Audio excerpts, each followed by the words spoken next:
हिंदू धर्म ग्रंथों के अनुसार श्री कृष्ण और अर्जुन को दो शरीर और एक आत्मा माना गया है। ऐसा माना जाता है कि द्वापर युग में नर और नारायण ही श्री कृष्ण और अर्जुन के रूप में अवतरित हुए थे।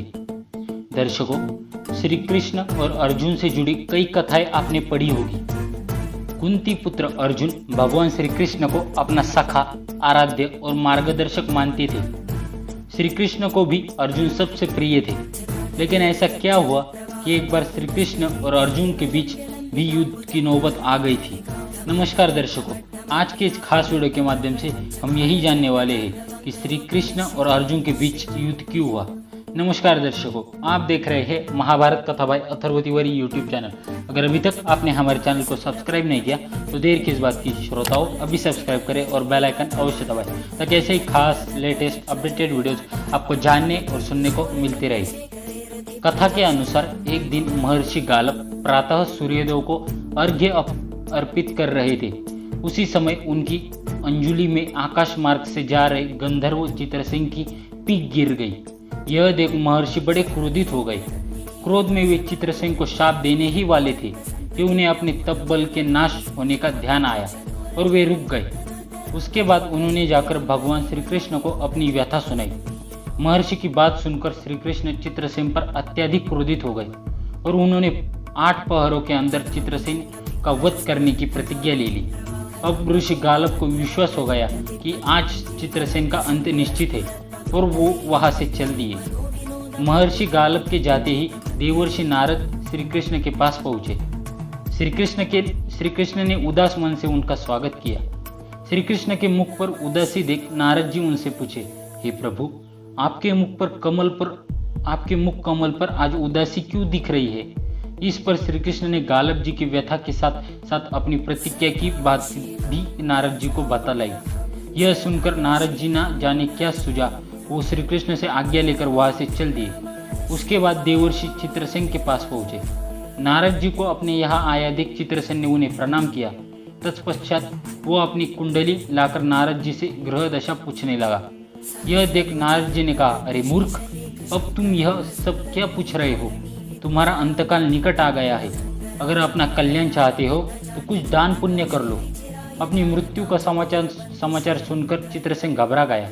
वह अपने प्राण की रक्षा का गुहार लिए ब्रह्मधाम, शिवपुरी, इंद्रयम, वरुण सभी के लोकों में गया, पर प्राण की रक्षा करना तो दूर, किसी ने उसे ठहरने भी नहीं दिया। सभी कहते, हम जानबूझकर श्री कृष्ण से शत्रुता क्यों उधार ले? सभी लोगों से निराश हाथ लगने के बाद चित्रसेन अपने अंत में अपनी रोती पीटती स्त्रियों के साथ फिर देवर्षि नारद के शरण में पहुंचे। रोती स्त्रियों को देखकर नारद जी को दया आ गई। उन्होंने चित्रसेन से कहा, इसी समय मेरे साथ यमुना तट पर चलो। चित्रसेन तैयार हो गया और यमुना तट की ओर निकल पड़ा। वहां पहुंचकर नारद जी उसे एक जगह दिखाते हुए कहने लगे, आज आधी रात को यहाँ एक स्त्री आएगी। उस समय तुम ऊंची आवाज में विलाप करते रहना, वह स्त्री तुम्हें बचा लेगी। पर एक बात का ध्यान अवश्य रखना, जब तक वो स्त्री तुम्हारे दुख दूर करने की प्रतिज्ञा ना कर ले, तब तक तुम अपने कष्ट के बारे में उसे कुछ भी मत बोलना। चित्रसेन को ये सब समझाकर नारद जी वहां से चल दिए। यमुना तट से महर्षि नारद सीधे अर्जुन के महल में सुभद्रा के पास पहुंचे। नारद जी को महल में आया देख सुभद्रा ने उनको प्रणाम किया और आने का उद्देश्य पूछा। तब नारद जी ने कहा, सुभद्रे, आज का दिन बड़ा ही महत्वपूर्ण है। आज आधी रात को यमुना स्नान करने और दिन की रक्षा करने से अक्षय पुण्य की प्राप्ति होगी। सुभद्रा को इतना कहकर नारद जी वहां से चल दिए। उधर आधी रात को अर्जुन की पत्नी सुभद्रा अपनी सखियों के साथ यमुना में स्नान करने पहुंचे तो वहां उन्हें रोने की आवाज सुनाई पड़ी। सुभद्रा को देवर्षि की बात याद आ गई। सुभद्रा ने सोचा कि चलो स्नान के साथ साथ दिन की मदद कर और अक्षय पुण्य कमा लूं। यही सोचकर वो उस आवाज की ओर गई। वहां उन्हें रोता हुआ चित्रसेन मिला। नजदीक जाकर सुभद्रा ने चित्रसेन से रोने का कई बार कारण पूछा, पर उसने कुछ भी नहीं बताया। अंत में सुभद्रा ने चित्रसेन से कहा कि मैं प्रतिज्ञा करती हूँ कि तुमको जो भी कष्ट है मैं उसे दूर करूंगी। सुभद्रा के प्रतिज्ञा करते ही चित्रसेन ने अपनी सारी व्यथा उसे सुना दी। चित्रसेन की व्यथा सुनकर सुभद्रा धर्म संकट और उलझन में पड़ गई। वह मन में सोचने लगी, एक और श्री कृष्ण की प्रतिज्ञा है और एक और मेरी अपनी, आखिर क्या किया जाए?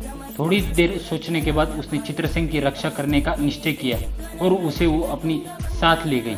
महल पहुंचकर सुभद्रा ने सारी बात अर्जुन को बतलाई।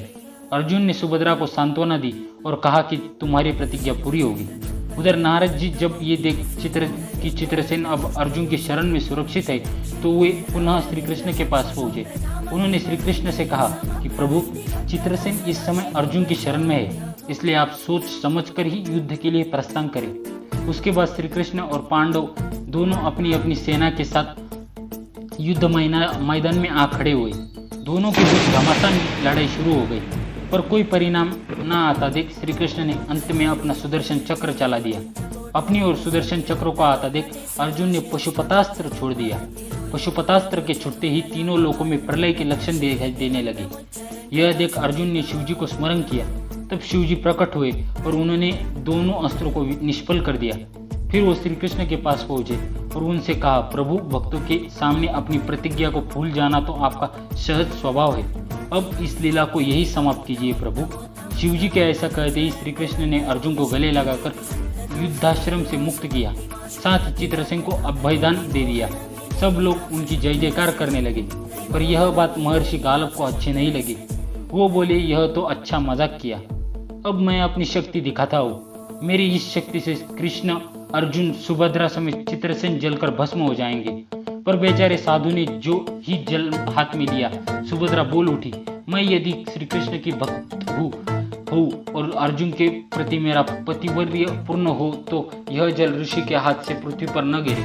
और ऐसा ही हुआ, जिसे देख ऋषि गालव बड़े लज्जित हुए और अपने आश्रम लौट गए। नमस्कार दर्शकों, अब तो आपने जान ही लिया होगा श्री कृष्ण और अर्जुन के बीच युद्ध क्यों हुआ। यदि आज की हमारी खास पेशकश आपको पसंद आई हो तो जाने से पहले इस वीडियो को लाइक अवश्य करें, हमारे चैनल को सब्सक्राइब करें और ज़्यादा से ज़्यादा इस वीडियो को शेयर अवश्य करें। मिलेंगे अगली बार ऐसे खास वीडियो के साथ, तब तक के लिए बहुत बहुत धन्यवाद। जय हिंद, वंदे मातरम।